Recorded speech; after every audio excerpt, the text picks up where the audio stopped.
Olá! Bem, hoje eu gostaria de conversar com vocês, a pedidos de vários pacientes e colegas médicos, a respeito da deformidade do adulto, ou seja, da escoliose no adulto.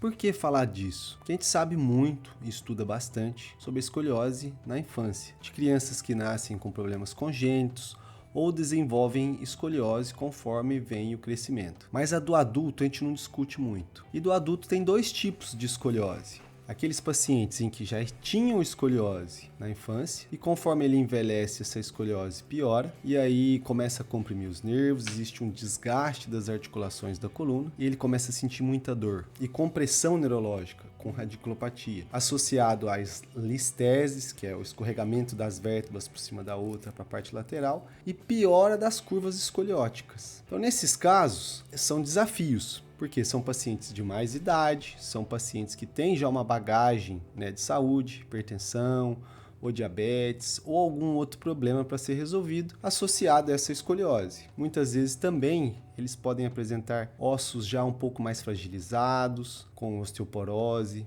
e isso dificulta ainda mais o tratamento. Mas existem vários tratamentos para esses pacientes, para melhorar a qualidade de vida deles. O primeiro tratamento que a gente tenta é o não cirúrgico. Sempre é bom tentar o tratamento não cirúrgico inicialmente, a não ser que a gente tenha muito convicção de que a cirurgia é o melhor tratamento ou se esse paciente já chegou no estágio muito avançado da doença. Mas por que tentar o tratamento conservador primeiro? Porque às vezes ele pode melhorar a qualidade de vida retomando as funções diárias desse paciente. Mas o que acontece? Vamos supor, o paciente está com uma deformidade escoliótica, ele já tinha uma escoliose, essa escoliose piorou, tá? Uma escoliose do adulto, vamos dizer. Aquele que já tinha escoliose na infância, não foi tratado, era um grau baixo e avançou depois conforme as degenerações, a idade veio acontecendo. E aí piorou, ele está com dor na coluna, que desce para a perna, ou então está caminhando com muita dificuldade, ou caminhando jogando o corpo para frente. O que a gente pode fazer para esse tratamento? Para o tratamento desses pacientes? Tratamento medicamentoso, que seria dar medicações, existem variados tipos de tratamento para isso, medicações para aliviar as dores desses pacientes. Alguns toleram bem alguns medicamentos, outros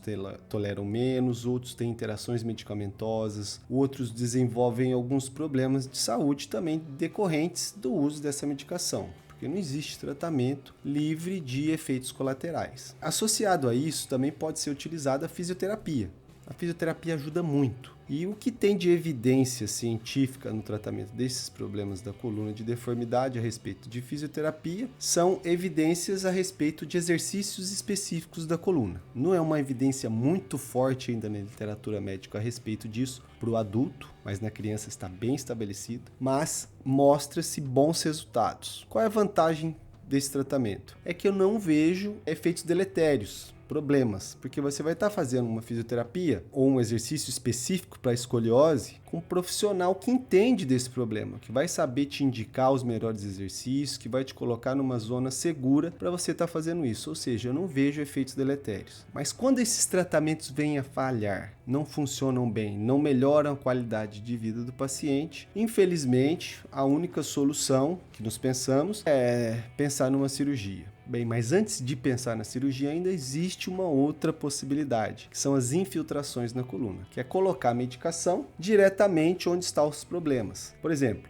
nesses nervos que estão apertados pelas laterolisteses, pelas espondilolisteses, ou nessas articulações que estão muito doloridas e sobrecarregadas. Pode-se colocar a medicação diretamente na coluna, ela vai ter um efeito maior ali do que no resto do corpo do paciente. E esse paciente pode tolerar isso dessa forma bem e conseguir avançar melhor na fisioterapia. Então, a associação desses tratamentos ajudam bastante. Então, fisioterapia associada à medicação oral, associada muitas vezes a uma infiltração na coluna, pode amenizar o problema e ser o suficiente para esse paciente continuar levando a vida dele com uma boa qualidade, fazendo as coisas do dia a dia. Mas se isso não dá certo, existe como pensar em cirurgia. Sempre pensar na cirurgia menos agressiva, minimamente invasiva. Sempre isso a gente pensa antes do que fazer uma cirurgia de coluna total, principalmente com um paciente de mais idade com comorbidades já associadas. Então, a gente pode fazer muitas vezes uma descompressão só no local de alguns nervos onde estão comprimidos. Não precisa de fazer na coluna inteira, vai lá e descomprime só aquele nervo. E muitas vezes é o suficiente Se a descompressão daquele nervo não instabilizar ainda mais a coluna, quer dizer, deixá-la frouxa ao ponto de piorar ainda mais a deformidade, ela pode ser realizada com bons resultados. E mesmo naqueles pacientes que a gente tem essa dúvida, né? Se tem essa dúvida, eu acho que também vale a pena tentar esse tipo de procedimento antes, que é fazer uma descompressão localizada só naquele ponto ali, que muitas vezes pode ter bons resultados. Mas em alguns casos, esse tipo de tratamento é até contraindicado, porque às vezes aquele bico de papagaio que formou, que está comprimindo o nervo, infelizmente é o mesmo que está segurando um pouco aquela coluna em pé, para não piorar bastante. E a gente vai lá e raspa ele, tira ele, a coluna pode desabar. E nesses casos, apenas o tratamento cirúrgico, de uma cirurgia um pouco maior, uma cirurgia com porte grande, de correção de escoliose, sendo feita com muita segurança, com uma equipe multidisciplinar, com um clínico, com um intensivista, com um anestesista, com monitorização neurofisiológica transoperatória e com um cirurgião experiente, obviamente, porque esse tratamento ele exige experiência. Os resultados são bons, são excelentes, corrige a deformidade da coluna, mas o mais importante não é nem corrigir a deformidade em si para esse paciente. Ele corrige a deformidade, traz estabilização para a coluna desse paciente, deixa ela estável, muitas vezes até sem dor, porque isso não é uma promessa, mas muitas vezes deixa ele sem dor, porque estabiliza, ela não vai ficar movimentando, não vai ficar pegando aqueles bicos de papagaio, e também descomprime todos os nervos que estão comprimidos naquele trajeto onde foi operado. A decisão cirúrgica não é fácil, nem para os familiares, nem para o paciente, mas é importante com que isso esteja todo mundo de acordo com a cirurgia. Quem todo mundo? Por exemplo, os familiares que vão dar um apoio para esse paciente no pós-operatório, a decisão do paciente em querer operar, em querer resolver esse tipo de problema dessa forma, a decisão também do cirurgião, do médico de estar enfrentando e indicando essa cirurgia, e com experiência para isso, a decisão do fisioterapeuta que vai estar junto, a decisão do cardiologista, que vai avaliar o pré-operatório desse paciente, a decisão do anestesista, que vai fazer anestesia e vai fazer também um pré-operatório para esse paciente, e sabendo que saindo da cirurgia esse paciente vai ter um acompanhamento. Por exemplo, inicialmente a grande maioria desses pacientes necessita de um acompanhamento de UTI. Por quê? É uma segurança ainda mais para esse paciente, pois ele vai sair da cirurgia ali com uma certa perda sanguínea, com uma certa, às vezes ainda resquício de anestesia, e vai estar sendo acompanhado 24 horas numa UTI por um médico especialista em acompanhar esses casos e dar uma atenção maior. Lá ele vai encontrar também fisioterapeuta respiratório, fisioterapeuta motor, onde já vai permitir ele já mobilizar o tronco de um lado para o outro em bloco muitas vezes, movimentar membros inferiores, movimentar membros superiores, que a movimentação precoce é extremamente importante para a recuperação. Isso vai melhorar a recuperação de circulação local, vai melhorar a cicatrização, vai melhorar o risco, vai diminuir o risco, na verdade, de formar uma trombose, vai diminuir o risco dele ter uma pneumonia, pois vai melhorar a função respiratória desse paciente, vai diminuir o risco dele ter constipação intestinal. Então, movimentação precoce de membros, mesmo estando deitado, é super importante para a recuperação desses pacientes no pós-operatório. E um profissional como fisioterapeuta é fundamental ali. Ainda dentro do tratamento cirúrgico, nós temos, para fixação, cirurgias minimamente invasivas, que a gente faz pequenos furos na coluna, ou posterior, tá, na coluna, ou lateral, que é o X-Leaf, dá para ser realizado também, com bons resultados, e isso ajuda bastante a corrigir a coluna, trazer aquelas vértebras que estão todas fora do lugar desse paciente, por exemplo, uma escoliose desse tipo. Você vai trazendo a coluna dele vértebra a vértebra para o local, tá? Descomprimindo ali os nervos, direta ou indiretamente, depende de um estudo prévio do cirurgião, para ver se vai ser uma descompressão direta ou indireta, mas existe das duas formas. E fixação com barras laterais. Muitas vezes, desses pacientes de mais idade, existe a necessidade de descer a cirurgia a um osso mais forte, mais resistente, que dá estabilização. Então, muitas vezes existe a necessidade de descer o parafuso de ilíaco. O parafuso de ilíaco ele pode ser realizado de duas formas, ou parafuso S2 alar ilíaco, ou parafuso de ilíaco em si. Eu prefiro hoje em dia mais o parafuso S2 alar ilíaco, porque ele passa por 3 corticais, dando ainda mais estabilização. Quanto aos materiais que são utilizados na cirurgia? Muitas vezes parafusos de forma percutânea, que são só os furinhos para colocação dos parafusos, ou parafusos de colocação aberta para correção de deformidade, com manobras de derrotação entre eles, ou de cantilever, ou de distração e compressão, e isso vai depender de cada deformidade, que tipo de manobra que será realizada. E colocação de cages anteriores, que vão substituir o espaço do disco, até porque muitas vezes a gente precisa de ganhar altura anterior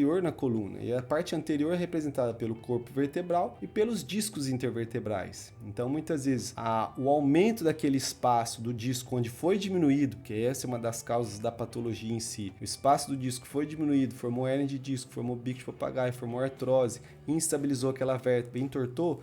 Então você vai, descomprime e coloca um espaçador no local do disco, ganhando aquela altura que seja necessária. Muitos pacientes muitas vezes têm que colocar cages hiperlordóticos, que é para ganhar mais lordose na coluna, porque eles estão caídos para frente, além da deformidade lateral da escoliose, ele também está caído para frente, né? A gente faz um estudo prévio de todos esses pacientes para saber o quanto a gente precisa de alinhar essa coluna para trazer ela novamente para o centro do prumo dessa coluna, para colocar ele na posição correta. Porque a posição correta é ter uma lordose lombar fisiológica, uma cifose torácica também harmônica com essa lordose lombar e uma certa lordose cervical. Então é importante fazer todos esses estudos prévios para poder determinar que tipo de cirurgia. Por isso, é considerada um desafio, pois é um paciente que tem demandas ali dificultosas, que muitas vezes pode contraindicar a cirurgia pela bagagem, pela saúde que esse paciente tem, ou pela qualidade óssea, que não é muito boa, ou esse paciente também não quer operar. Tem o problema, sofre com o problema, mas às vezes ele prefere ter uma qualidade de vida um pouco limitada, um pouco reduzida, e não operar do que ser submetido a uma cirurgia grande, uma cirurgia de coluna, né? Que existem riscos associados. A gente tem que respeitar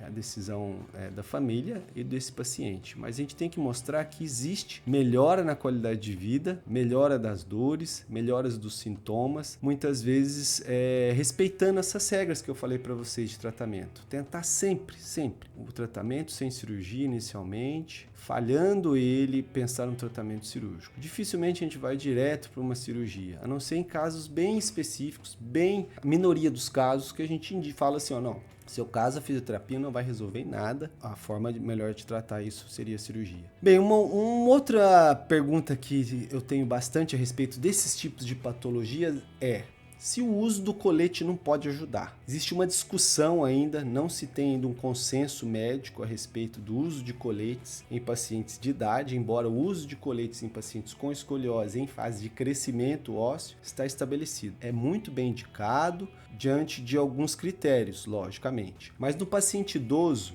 ainda não está bem estabelecido. Existem alguns estudos mostrando que tem alguns resultados bons, outros mostrando que esses resultados não são satisfatórios, que não são bons e que a musculatura que está ali ela pode enfraquecer pelo uso do colete, né? E que os danos são maiores do que os benefícios do uso do colete. Então é uma situação ainda muito discutível, mas em alguns casos tem bons resultados sim de melhoras dos sintomas desses pacientes com o uso do colete. Se houver alguma dúvida a respeito do tema, eu gostaria de ajudá-los a esclarecer e estou à disposição de todos. Muito obrigado, um abraço a todos. Meu nome é Dante Bernardi Jubilei, sou ortopedista e traumatologista, membro titular SBOT, que é a Sociedade Brasileira de Ortopedia e Traumatologia, membro titular da Sociedade Brasileira de Coluna, membro da Sociedade Norte-Americana de Cirurgia de Coluna e de Sociedade de Deformidade de Coluna, que é o SRS. Que é Scoliosis Research Society, é o nome em inglês, mas é uma sociedade